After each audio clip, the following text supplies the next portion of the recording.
Hi, Filter here. In the tradition of a lot of reviews on TV shows, I decided to take a look at AMC's Humans. I have to say, watching the show, and I have some notes here, so if you see me just constantly looking over on this side, you know what I'm doing. I have some notes here, and I have to say about this.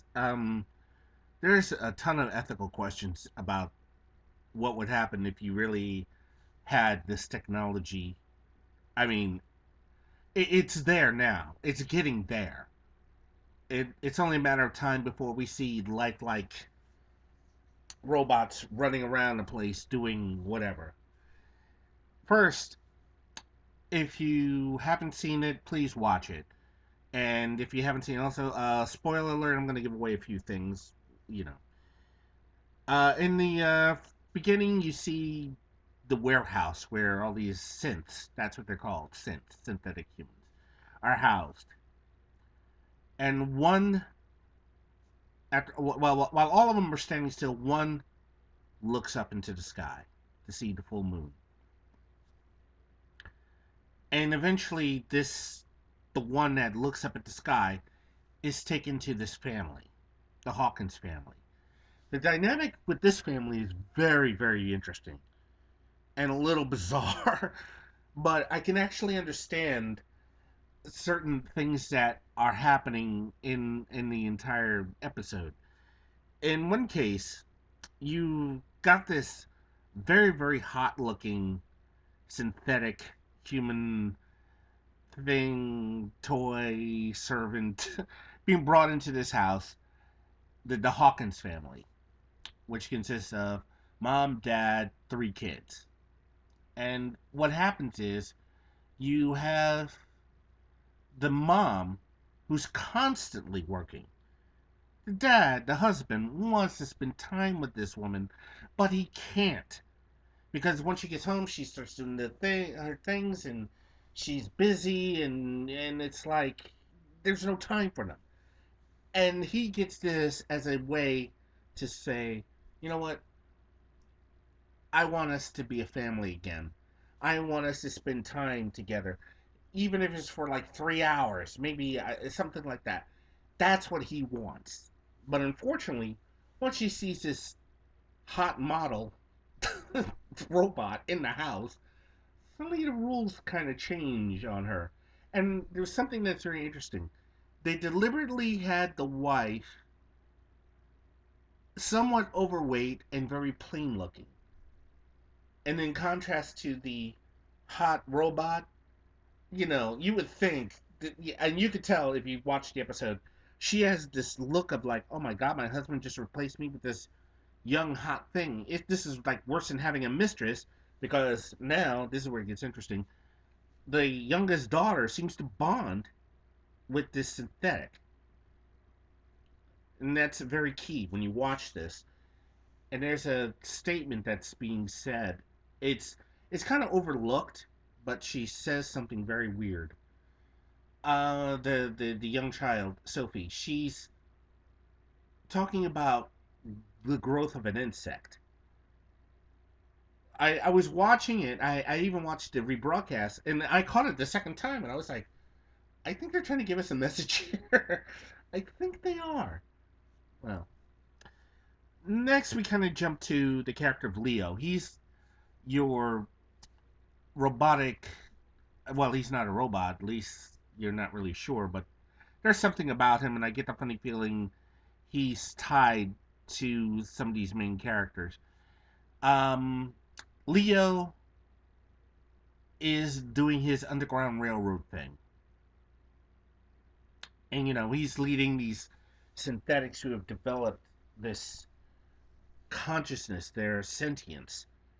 He's trying to lead them to the promised land. He's got a sort of, I guess, messiah complex, if you will, where he's really trying his damnedest to, I guess, free them, from their servitude. That again, that's an interesting story in and itself. I guess this guy has a messiah complex or something. Now, one of the most interesting parts of the episode is Dr. Milliken, played by William Hurt. It's worth looking at, you know.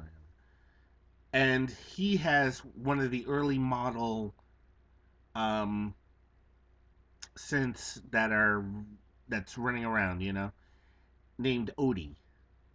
And in numerous scenes, he refers to him as son, and he treats him like a son. And you begin to wonder what exactly is the relationship. I mean, Dr. Milliken is talking about a family. You don't see the family. You don't know what happened to the family. You just know that he had a family. Or maybe it was manufactured and he told Odie to believe this. It's just really, really weird. Um, the synths are very interesting. Nesca, who, quite frankly, if you look at her, she's, I don't know, the way I see it, she's Skynet waiting to happen. That's all I could say. She is Skynet waiting to happen. Fred, not much is known about him, and the other synth that's hanging out with him is, I don't know. You just know there's something about these guys, even though they've gained sentience. There's something that even they're not telling Leo. At least I get the funny feeling they're not. Now, back to Anita, who is most likely Mia, who is Leo's love interest. You could tell she is playing at something. She's biding her time. She is totally biding her time. She probably has most of the good stuff erased from her, you know, but she's biding her time. She knows something else is going on, and she's waiting for the opportune moment to, I guess, seek freedom. She gives a creepy laugh when Dad Hawkins tells that joke, and you're kind of like, okay, overkill, but hey. Um, at this point, also back with the Hawkins family, the eldest daughter has feels she has no place anymore in the world. You know, her mom is too busy to care, give a shit. Her dad has no idea what to deal with, how to deal with this girl becoming a woman. You know, the dichotomy. He has no idea what to do. Not to mention the fact that she realizes now that there is no real place, especially when you have synths running all over the place. You know, they're doing this work. They can become doctors. They can do all these things that human beings are rapidly going to become superfluous. I guess is the word to use. They're just they're going to become obsolete. They're just going to become obsolete. They're not going to have any place in this society, as she put it. At what's the point of spending 6 years in college to become a doctor when a synth can learn all this medicine in 7 seconds or 7 minutes, something like that. And yeah, it's kind of defeating knowing that no matter what you do, this synthetic creation can take over. The dynamic play with Sophie and Anita is very interesting. Anita's become the surrogate mom, you know, to the point where, yeah, the birth mother is just kind of in freak out mode that, oh my God, she's reading stories to the, and but it's like, hey, lady, you're the one who's got this big corporate job. What the fuck do you expect? The nanny's gonna do it. The nanny's gotta do it. You're too busy. Little Sophie wants a story read to her before she goes to bed. You're too busy to do anything. So, and not to mention, Mom Hawkins winds up chiding Sophie because she wants to give Anita a kiss goodnight. Again, there's a lot of things. You have to watch the episode. You'll probably catch something that maybe I missed, but it is worth the watch. Now, to Dr. Milligan, sorry if I'm jumping all over the place. This is just one of these weird things. Dr. Milligan, he is very reluctant to take Odie back for recycling, and he was willing to destroy Odie. I mean, he had that sledgehammer. He was about to go all first century on him to make sure that nobody would know anything that Odie knows. I mean, it's a weird father son relationship, and again, you're kind of wondering what the hell was going on with this family, with this guy's family. And not to mention, they want to replace Odie with a Nurse Ratchet type. Quite frankly, hey, what are you going to do? Now, ethically, I have to say one thing about this. And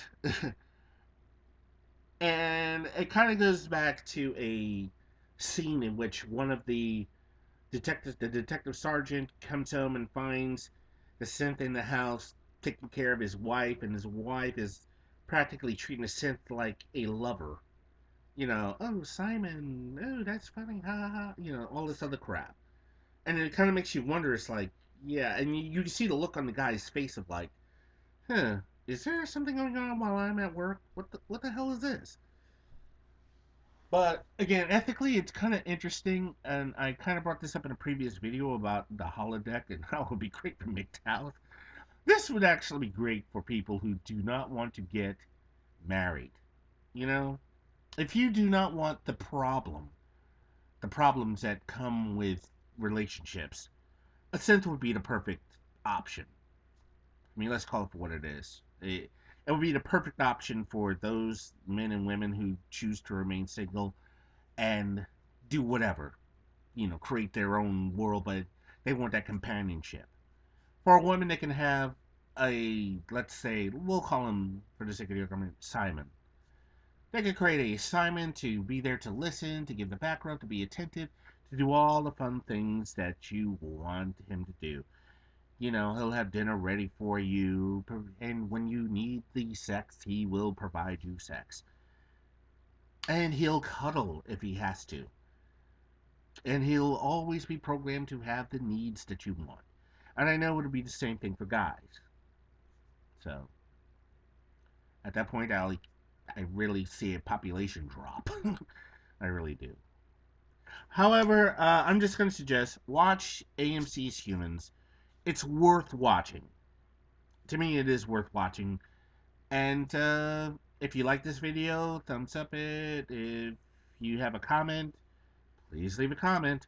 If I didn't leave the comment thing open, try to send a message to me so I can like open it. All right. Peace. I'm out.